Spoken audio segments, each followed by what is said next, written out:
Los dos primeros hijos del matrimonio hicieron una vida normal, con las dificultades que significa en un pueblo chico tener una hermana como ella. La nena, Laura, había nacido sana y recién al tiempo empezaron a notar signos extraños. Su sistema de alucinaciones fue objeto de un complicado informe aparecido en una revista científica, pero mucho antes su padre ya lo había descifrado. Yves Fonagy lo había llamado extravagancias de la referencia.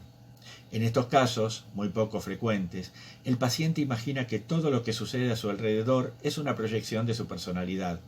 Excluye de su experiencia a las personas reales porque se considera muchísimo más inteligente que los demás. El mundo era una extensión de sí misma y su cuerpo se desplazaba y se reproducía. La preocupaban continuamente las maquinarias, sobre todo las bombitas eléctricas. Las veía como palabras. Cada vez que se encendían, alguien empezaba a hablar. Consideraba entonces la oscuridad una forma de pensamiento silencioso. Una tarde de verano, a los 5 años, se fijó en un ventilador eléctrico que giraba sobre un armario. Consideró que era un objeto vivo, de la especie de las hembras. La nena del aire, con el alma enjaulada. Laura dijo que vivía ahí, y levantó la mano para mostrar el techo. Ahí, dijo, y movía la cabeza de izquierda a derecha. La madre apagó el ventilador. En ese momento empezó a tener dificultades con el lenguaje. Perdió la capacidad de usar correctamente los pronombres personales, y al tiempo casi dejó de usarlos, y después encontró en el recuerdo las palabras que conocía. Solo emitía un pequeño cloqueo, y abría y cerraba los ojos. La madre separó a los chicos de la hermana por temor al contagio. Cosas de los pueblos. La locura no se puede contagiar.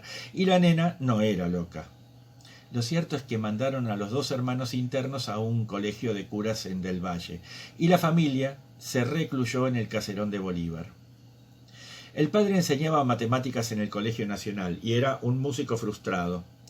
La madre era maestra y había llegado a directora de escuela, pero decidió jubilarse para cuidar a su hija. No querían internarla. La llevaban 2 veces por mes a un instituto en La Plata y seguían las indicaciones del doctor Arana, que la sometía a una cura eléctrica. Le explicó que la nena vivía en un vacío emocional extremo. Por eso el lenguaje de Laura poco a poco se iba volviendo abstracto y despersonalizado. Al principio nombraba correctamente la comida, decía manteca, azúcar, agua, pero después empezó a referirse a los alimentos en grupos desconectados de su carácter nutritivo. El azúcar pasó a ser arena blanca, la manteca barro suave, el agua aire húmedo.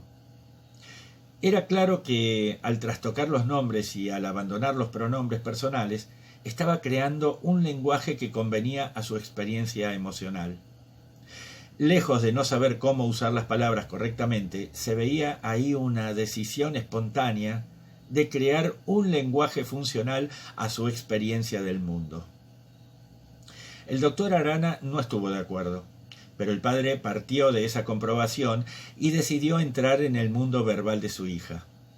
Ella era una máquina lógica conectada a una interfaz equivocada. La niña funcionaba según el modelo del ventilador. Un eje fijo de rotación era su esquema sintáctico. Al hablar movía la cabeza y hacía sentir el viento de sus pensamientos inarticulados.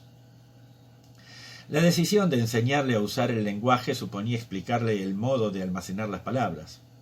Se le perdían como moléculas en el aire cálido y su memoria era la brisa que agitaba las cortinas blancas en la sala de una casa vacía.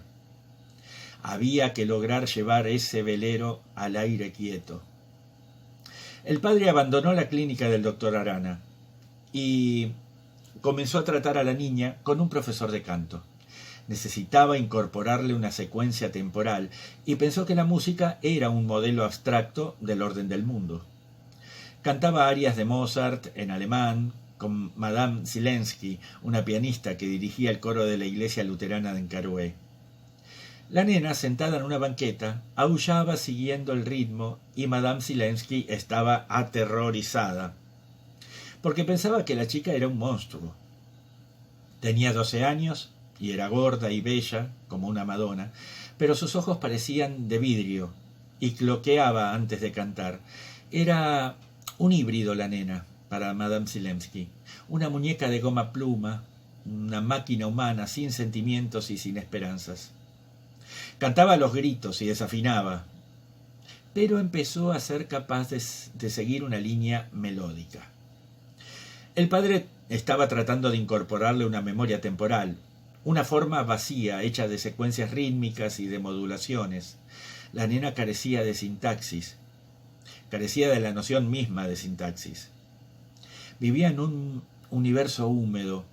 Para ella el tiempo era una sábana recién lavada a la que se retuerce en el centro. Se ha reservado un territorio propio, decía su padre, del que quiere ahuyentar toda experiencia. Todo lo nuevo, cualquier acontecimiento no vivido y aún por vivir, se le aparece como una amenaza y un sufrimiento y se le transforma en terror.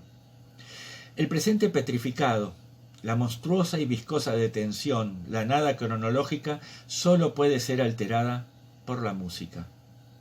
No es una experiencia, es la forma pura de la vida. No tiene contenido, no la puede asustar, decía su padre. Y Madame Zielinski, aterrorizada, agitaba su cabecita gris y relajaba sus manos sobre las teclas antes de empezar con una cantata de Haydn. Cuando por fin logró que la nena entrara en una secuencia temporal, la madre se enfermó y hubo que internarla. La nena asociaba la desaparición de su madre, que murió a los 2 meses, con un Lied de Schubert. Cantaba la música como quien llora a un muerto y recuerda el pasado perdido. Entonces, el padre se apoyó en la sintaxis musical de su hija y comenzó a trabajar con el léxico. La nena carecía de referencias, era como enseñarle una lengua extranjera a un muerto, como enseñarle una lengua muerta a un extranjero. Decidió empezar a contarle relatos breves. La nena estaba inmóvil, cerca de la luz, en la galería que daba al patio. El padre se sentaba en un sillón y le narraba una historia igual que si estuviera cantando. Esperaba que las frases entraran en la memoria de su hija como bloques de sentido. Por eso eligió contarle siempre la misma historia y variar las versiones. De ese modo el argumento era un modelo único del mundo y las frases se convertían en modulaciones de una experiencia posible. El relato era sencillo. En su Crónica de los Reyes de Inglaterra, del siglo XII, William de Malmesbury refiere una historia de un joven y potentado noble romano que acaba de casarse.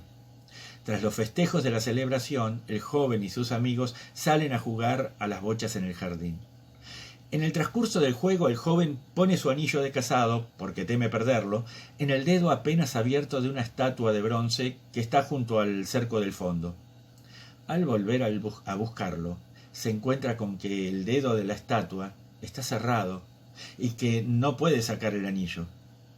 Sin decirle nada a nadie, vuelve al anochecer con antorchas y criados y descubre que la estatua ha desaparecido. Le esconde la verdad a la recién casada y al meterse en la cama esa noche, advierte que algo se interpone entre los dos, algo denso y nebuloso que les impide abrazarse. Paralizado de terror, oye una voz que susurra a su oído: «Abrázame. Hoy te uniste conmigo en matrimonio. Soy Venus y me has entregado el anillo del amor». La nena por primera vez pareció haberse dormido. Estaban al fresco frente al jardín del fondo.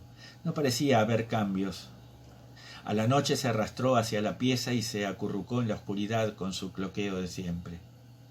Al día siguiente, a la misma hora, el padre la sentó en la galería y le contó otra versión de la historia. La primera variante de importancia había aparecido unos 20 años después, en una recopilación alemana de mediados del siglo XII de fábulas y leyendas conocidas con el nombre de Kaiserchronik.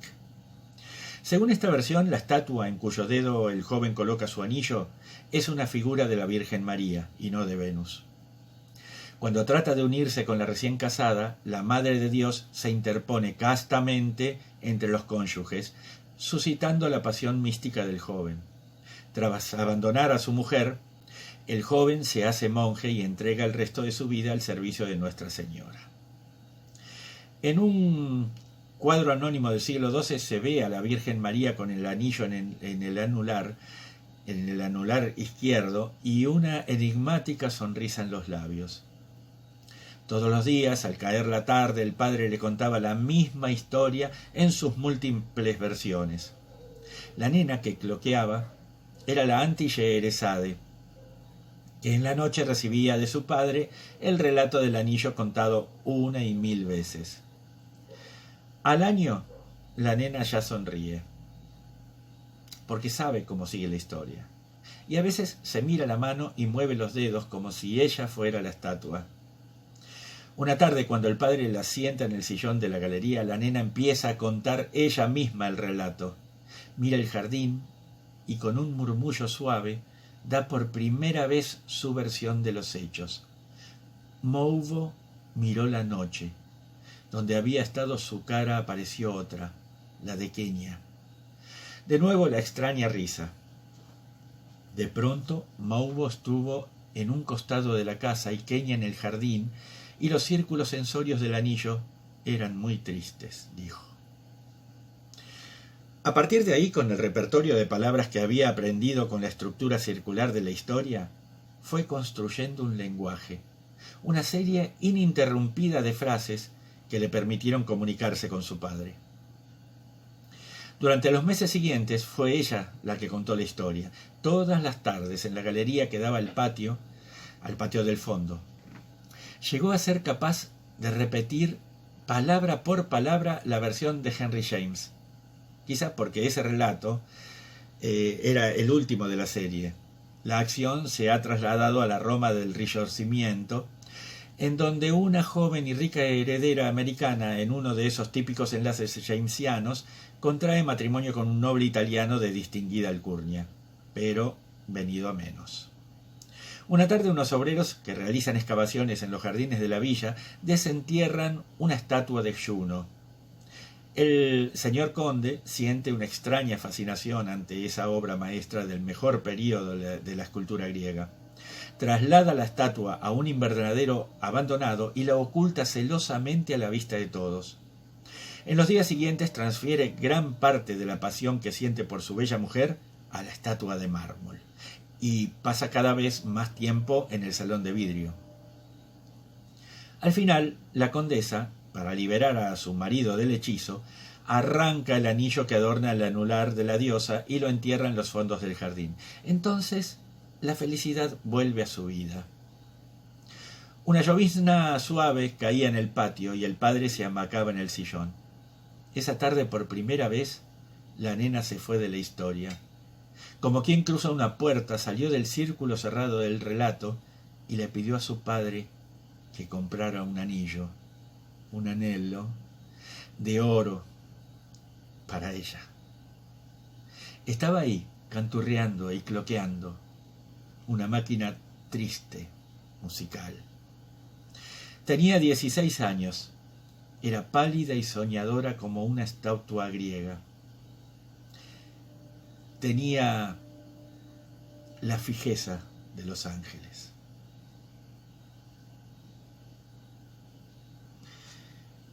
Este maravilloso cuento, esta increíble narración, se llama La Nena y pertenece a Ricardo Piglia, argentino.